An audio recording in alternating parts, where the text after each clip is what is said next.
Работа лесника, на первый взгляд, может показаться простой. Ходи себе по лесу, гуляй в свое удовольствие, собирай грибочки и еще и зарплату получай. Да как бы не так. Игнат с детства был знаком со всеми трудностями лесничего дела.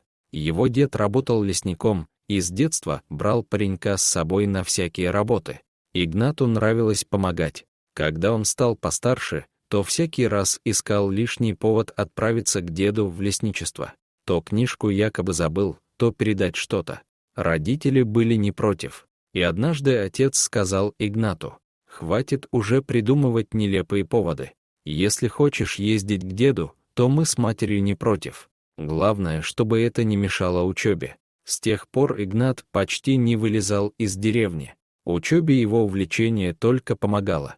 После школы парень поступил в лесотехническую академию и выучился на лесника. Очень ему хотелось пойти по стопам деда. А главное, и профессия была знакома с малых лет. Когда старик отправился на пенсию, в лесничестве уже была достойная дипломированная замена.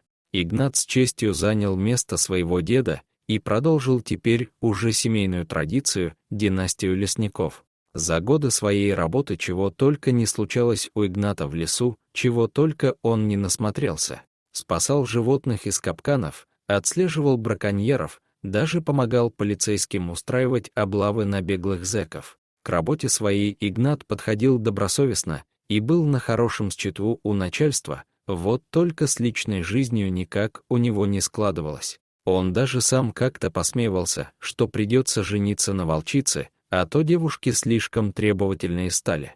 Игнат был видным мужчиной, и девушки заглядывались на него, вот только ни одна не желала переезжать к нему в деревню, а он не собирался бросать работу и уезжать в город. Так и заканчивались все его отношения. Однажды Игнат спас молодую волчицу.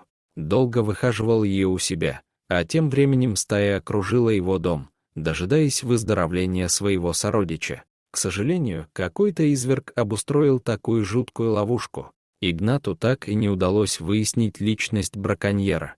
Яму он закопал, ведь по лесу и люди ходят, и дети. С тех самых пор, как он вылечил волчицу, стая стала его лучшим другом. Довольно часто волки, находясь в стороне, сопровождали лесника. Однажды отбили Игната от нападающего на него медведя-шатуна.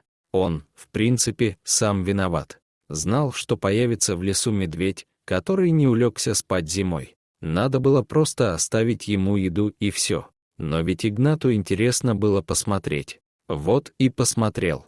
Если бы стая не окружила медведя, то, скорее всего, у лесника были бы большие проблемы. Однажды по весне случилось с Игнатом происшествие. Он шел по обычной тропе, как вдруг издалека услышал, как скулит собака, и звуки характерной драки. Краем глаза он давно приметил, что волки, сопровождающие его, устремились вперед. Игнат выбежал на поляну и обнаружил страшную картину. Волки, с которыми он теперь вводил дружбу, напали на собаку. Они как будто рвали несчастную жертву на куски. Игнат не мог так сразу определить, какой породы была собака, да это было и неважно. Животное необходимо было спасти. Его до глубины души разочаровало поведение волков. Игнат точно знал, что, несмотря на раннюю весну, они не голодали. Он сам периодически подкармливал серых хищников, чтобы они не приближались к деревне. И тут такое, напали на домашнюю собаку. И что только она делала так далеко в лесу. Тут мужчина обратил внимание, что совсем неподалеку на земле лежит девушка. Только этого не хватало. Воображение лесника сразу нарисовало жуткую картину. Волки напали на девушку, собака бросилась защищать хозяйку, и вот теперь они расправляются и с ней. Среди нападавших была та самая волчица, которую Игнат выхаживал. Не мог он просто взять и застрелить волков, тем более был риск попасть в собаку. Не зная, что ему делать, он просто стрельнул в воздух и побежал скорее к девушке. Человек в лесу всегда в приоритете. Игнат осмотрел пострадавшую и обнаружил, что она не ранена, а просто в обмороке. Игнат легонечко похлопал девушку по щекам, и она открыла глаза. Теперь надо было спасать собаку. Игнат снова выстрелил в воздух. Волки никак не отреагировали, продолжали нападать на животное. Игнат решил рискнуть. Мужчина бросился в самую кучу, которую устроили волки. И что же он увидел? Волки не нападали на собаку, они кусали и отбрасывали в сторону огромных гадюк, которые облепили несчастную собаку. Проснувшиеся голодные змеи клубком навалились на домашнее животное, случайно оказавшееся в лесу, а волки, наоборот, пришли на помощь несчастной собаке. Игнат, рискуя жизнью, сорвал с собаки последних змей и отбросил далеко в сторону.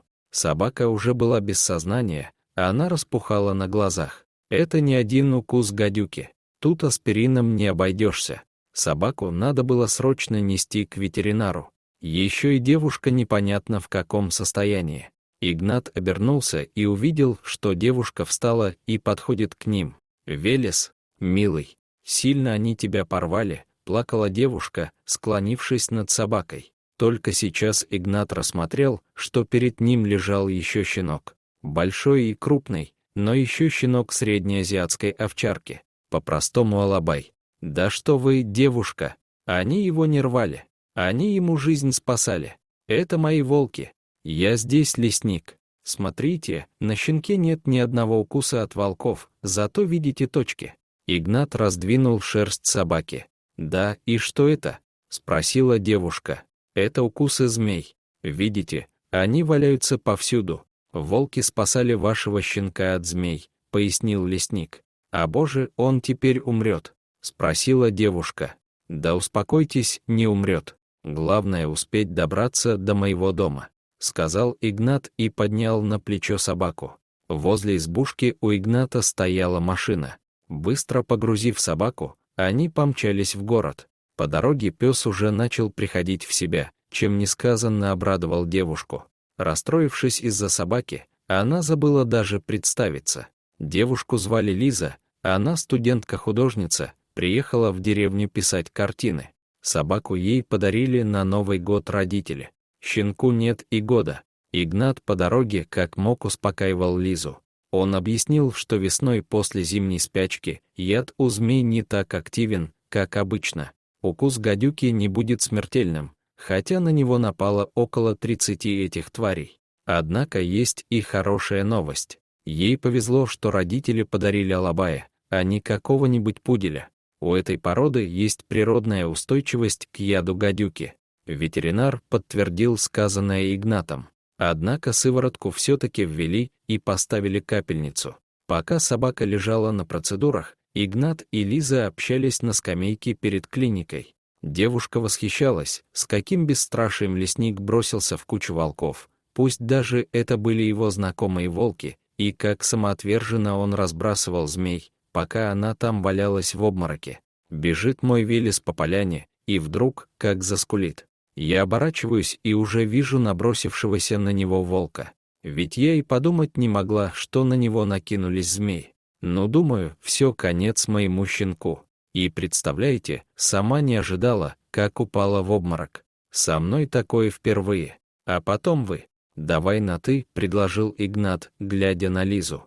Он не слышал, что девушка рассказывала ему про собаку и волков. Он только смотрел в ее бездонные глаза и, кажется, тонул там окончательно. Тут никакие волки не спасут, Игната настигла любовь. После выздоровления собаки молодые люди стали встречаться, и к следующему Новому году они поженились. Лиза с удовольствием переехала к Игнату. Самое интересное, что фамилия у Лизы была Волкова, еще в школе ее дразнили волчицей. Игнат как чувствовал, когда говорил, что женится на волчице, так и получилось. Дорогие зрители, если вам понравилось это видео, то ставьте лайк и подписывайтесь на наш канал. До свидания.